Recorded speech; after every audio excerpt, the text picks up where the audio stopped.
வஞ்சக அரசியல் என்பது அது இன்றைக்கு நேற்றைக்கல்ல, பல ஆயிரம் ஆண்டுகளாக நடந்து கொண்டிருப்பது.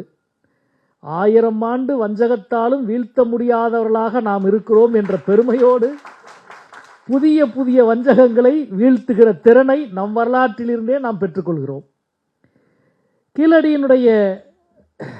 கீழடி அல்லது தொல்லியல் துறையில் மட்டும் இந்த வஞ்சக அரசியல் என்பது நிகழவில்லை. வரலாற்றுத் துறையில், பண்பாட்டுத் துறையில் அவர்கள் என்ன செய்து கொண்டிருக்கிறார்களோ அதுதான் தொல்லியல் துறையிலும் செய்கிறார்கள்.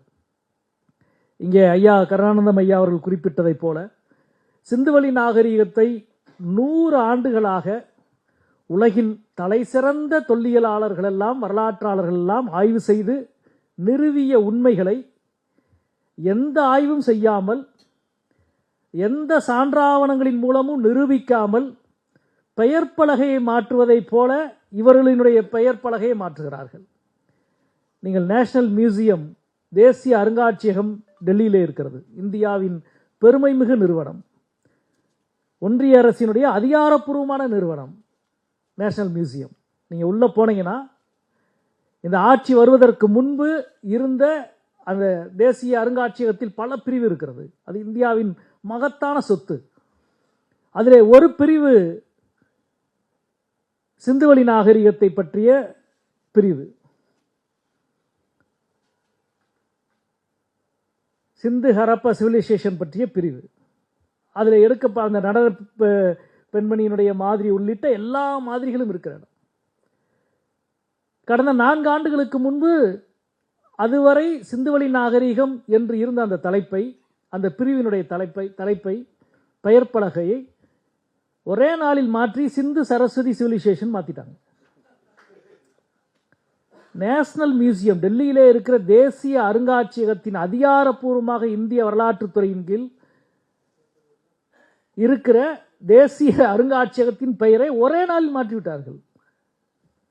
சரி, அந்த சிந்து சரஸ்வதி சிவிலைசேஷன், சிந்து சரஸ்வதி நாகரிகம் நீ மாத்திருக்கே, அதுக்கு ஏதாவது உள்ள சான்று வச்சிருக்கிறியா, ஆவணம் வச்சிருக்கிறியா, ஏதாவது ஆய்வு செஞ்சா அதனுடைய முடிவுகள் உள்ள இருக்கானா? எதுவுமே கிடையாது. ஏற்கனவே இருந்த ஆவணங்கள், இருந்த சான்றுகள் தான் அதற்குள் இருக்கிறது. ஆனால் தலைப்பை மாற்றியாச்சு ஒரே நாளில். அதே போல் நீங்கள் பார்த்துருப்பீங்க, 2 ஆண்டுகளுக்கு முன்பு தேசிய நாடாளுமன்றத்தில் ஒன்றிய அரசினுடைய நிதித்துறை அமைச்சர் நிதி அறிக்கையை வாசிக்கிறார், பட்ஜெட்டை வாசிக்கிறார்.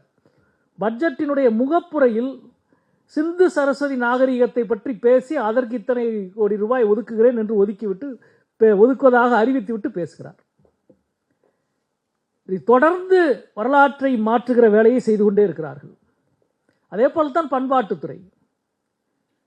திடீரென்று ஒரு அறிவிப்பு வந்தது, இந்தியாவினுடைய 12,000 ஆண்டு பண்பாட்டு வரலாற்றை நாங்கள் எழுதப் போகிறோம் அப்படின்னு ஒன்றிய அரசினுடைய ஒரு அறிவிப்பு. இது எங்கடா கண்டுபிடிச்சிங்க இந்த 12,000ன்றது? திடீர்னு 12,000 ஆண்டு பண்பாட்டு வரலாற்றை எழுத போகிறோம். நாடாளுமன்றத்தில் கேள்வி கேட்டு இது என்ன சமாச்சாரம், யார் எழுத போறா, என்ன பதில கொடுன்னா அப்புறம் தான் முழு உண்மை தெரியுது. அந்த 12,000 ஆண்டு வரலாற்றை, இந்திய பண்பாட்டு வரலாற்றை எழுதுகிற அந்த குழுவில் ஒருவர் கூட தென்னிந்தியர் கிடையாது,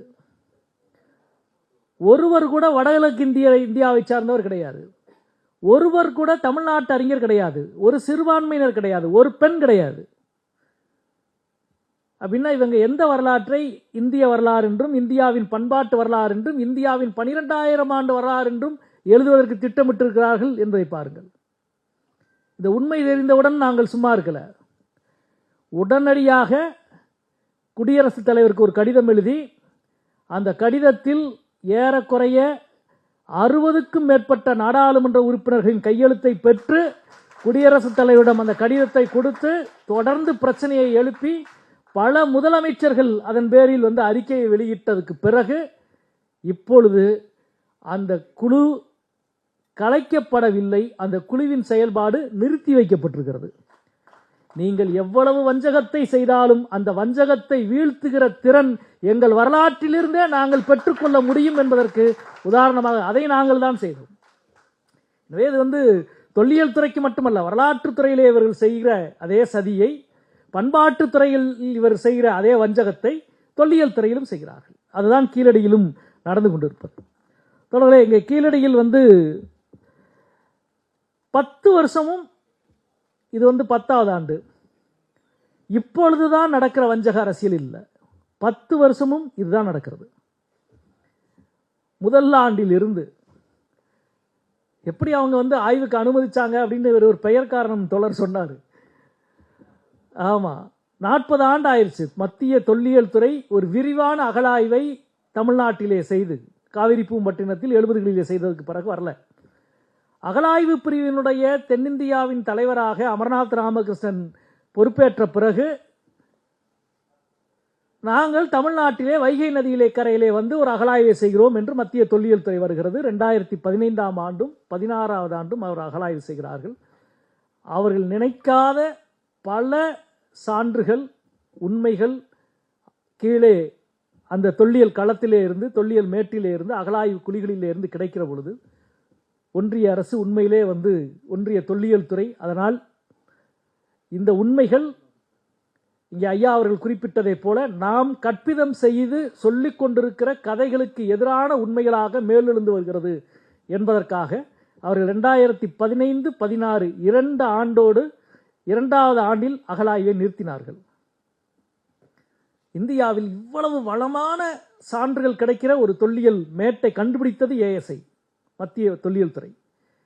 இவ்வளவு சான்றுகள் கிடைக்கிற பொழுது உற்சாகமாக அடுத்த ஆண்டுகள் அகழாய்வை செய்யணும். எத்தனை வருஷமாக ஹரப்பா மோகன்சாதாரோவினுடைய அகழாய்வுகள் நடந்துருக்கு? 50 வருஷம், 40 வருஷம், 60 வருஷம் நடந்துருக்கு, 100 வருஷம் நடந்துருக்கு. சொல்லப்போனா சான்றுகள் கிடைக்கிற பொழுது மேலும் கூடுதல் நிதி ஒதுக்கி கூடுதல் ஆய்வாளர்களை அனுப்பி இதை அந்த அகழாய்வினுடைய பணியை விரிவுபடுத்த வேண்டும். அதற்கு மாறாக 2016 எண்ணி அகழாய்வை தொடர வேண்டியதில்லை என்று நிறுத்தினார்கள். செய்திகளை உடனுக்குடனும் துல்லியமாகவும் தெரிந்து கொள்ள சப்ஸ்கிரைப் பண்ணுங்க.